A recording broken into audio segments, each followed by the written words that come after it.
Cika mấy cái xem sao từng kem cái na thọp hơn cái rom thon té thọp cho rom cảm thi rom thonได้หรือเต้ไงนี่นี่ខ្ញុំនឹងនាំបងប្អូនទាំងអស់គ្នាទៅមើលអំពីរបៀបទិញផ្កាឡើងរំថននិងមើលក្រមុំជញ្ជាត់ដើមភាគតិចគួយរំថនទាំងអស់គ្នា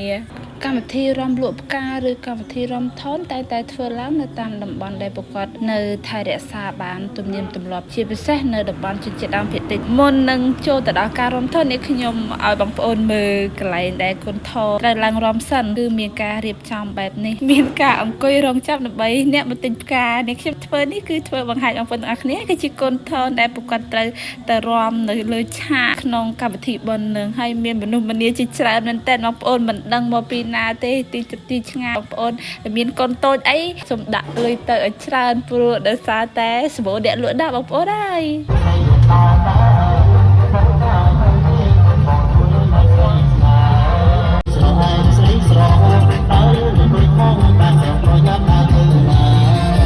នេះគឺជាកូនថតរបស់យើងស្រស់ស្អាតខ្លាំងមែនតើ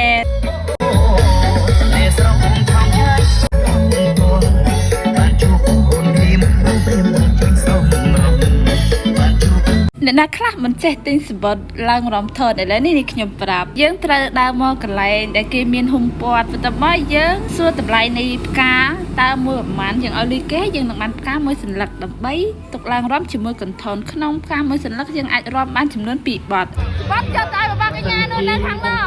ហើយកញ្ញាយើងខ្ញុំបានសូមមានគួយ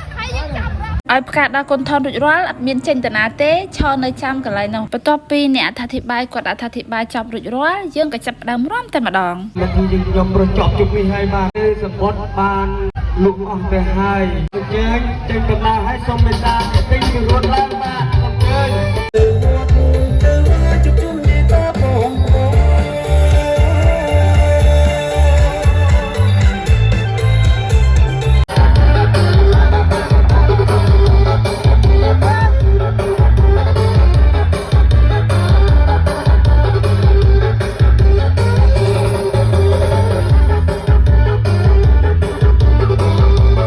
នេះគឺជាកុមារនៅក្នុងសហគមន៍គួយពួកយើងព្យាយាមបង្ហាត់បង្រៀនពួកគាត់នៅសិល្បៈចំណេះដឹងឲ្យពួកគាត់បានស្គាល់ពីអត្តសញ្ញាណភាសាទំនៀមទម្លាប់ប្រពៃណីនិងការរស់នៅយ៉ាងណាបញ្ជ្រាបក៏ដូចជាបង្ហាត់បង្រៀនពួកគាត់នៅចំណេះដឹងប្រពៃណីឲ្យពួកគាត់បានស្គាល់បានដឹងដើម្បីគាត់បានថែរក្សាសម្រាប់កូនចៅជំនាន់ក្រោយបន្ត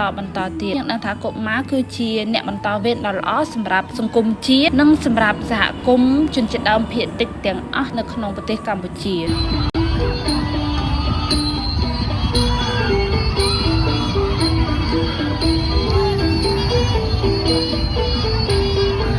និយាយថាពីមនុស្សមានទៅមានមកច្រើនណាស់បងប្អូនអើយកុំភ្លេចចូលឆ្នាំនេះមកលេងនៅសហគមន៍គួយមករំថនជាមួយពួកខ្ញុំទាំងអស់គ្នាបាយបាយ